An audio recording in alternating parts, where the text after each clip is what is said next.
ଆଜି ସ୍କୁଲରୁ ଆସିଲା ବେଳେ ମୁଁ ଗୋଟେ ସୁନ୍ଦର ରାକ୍ଷୀ ଦୋକାନଟିଏ ଦେଖିଲି। ଆଉ ଆଖିଟା ସେଇ ରାକ୍ଷୀ ଦୋକାନ ପାଖରେ ଠପକିନା ଅଟକିଗଲା। କାହିଁକି କହିଲେ, ସୁନ୍ଦର ରାକ୍ଷୀ ଗୁଡ଼ିକ ସେଠି ଟଙ୍ଗା ହେଇଥିଲା।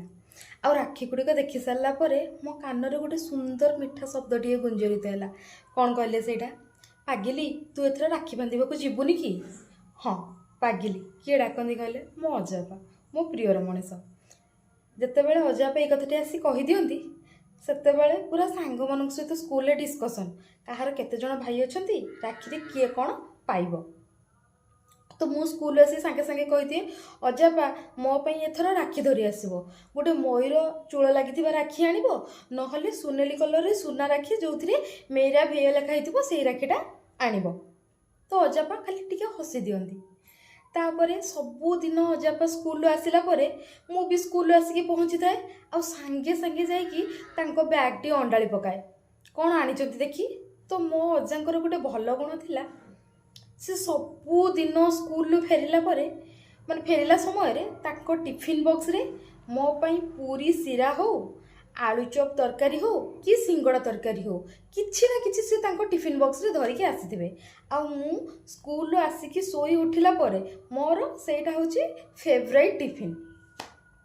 ତ ଟିଫିନ୍ ତ ପାଇକି ମନ ଖୁସି ହେଇଯାଏ, କିନ୍ତୁ ରାକ୍ଷୀ ମିଳେନି। ମୁଁ ସାଙ୍ଗେ ସାଙ୍ଗେ ରାଗିଯାଏ, ମୋ ରାକ୍ଷୀ କାହିଁ? ତମେ ସେ ଆଣିବନି ଅଲଗା ରାକ୍ଷୀ, ମୋ ପାଇଁ ମୟୂର ଚୂଳ ଲାଗିଥିବ ଗୋଟେ ରାକ୍ଷୀ ଆଣିବ, ନହେଲେ ଚେନ୍ ରାକ୍ଷୀ ଆଣିବ।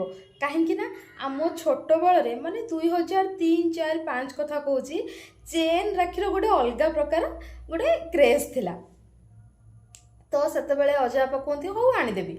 ତ ଯେତେବେଳେ ରାକ୍ଷୀ ପୂର୍ଣ୍ଣମୀ ପାଖକୁ ପାଖକୁ ପଳେଇ ଆସେ, ଶ୍ରାବଣ ମାସ, ପ୍ରବଳ ବର୍ଷା ହୁଏ, ମୁଁ ସାଙ୍ଗେ ସାଙ୍ଗେ ଯାଇକି ଅଜାଙ୍କୁ ପଚାରେ, ଅଜାପା ବର୍ଷା ଏତେ ଜୋରେ ହେଲାଣି, ଆମେ ଏଥର ଯିବା ତ ଘରକୁ, ତମେ ମୋତେ ନେଇକି ଯିବ ତ?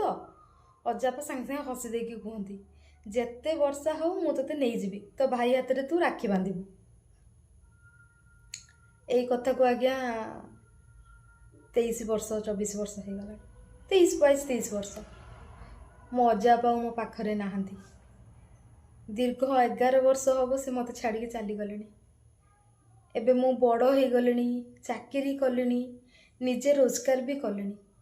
ଆଉ ରାକ୍ଷୀ ଦୋକାନରେ ଯାଇକି ନିଜ ପସନ୍ଦର ରାକ୍ଷୀ ବି ମୁଁ ମୋ ଭାଇ ପାଇଁ ନେଇ ଆସୁଛି। କିନ୍ତୁ ସେତେବେଳେ ଆଉ ଦେଖୁନି କେଉଁ ରାକ୍ଷୀଟା ବହୁତ ସୁନ୍ଦର ଦେଖାଯାଉଛି। ଗୋଟେ ରାକ୍ଷୀ ଆଣିକି ଭାଇ ହାତରେ ବାନ୍ଧିବା କଥା, ଭଲ ପାଇବା ଅଛି ଦେଖେ, ବାକି ସେଇ ଯେଉଁ ଛୋଟବେଳର କ୍ରେଜ୍, ଯେଉଁ ଜିଦ୍ଦି, ଅଜାପା ମୋ ପାଇଁ ମୟୂର ଚୂଳ ଲାଗିଥିବା ରାକ୍ଷୀ ଆଣିଦେବ,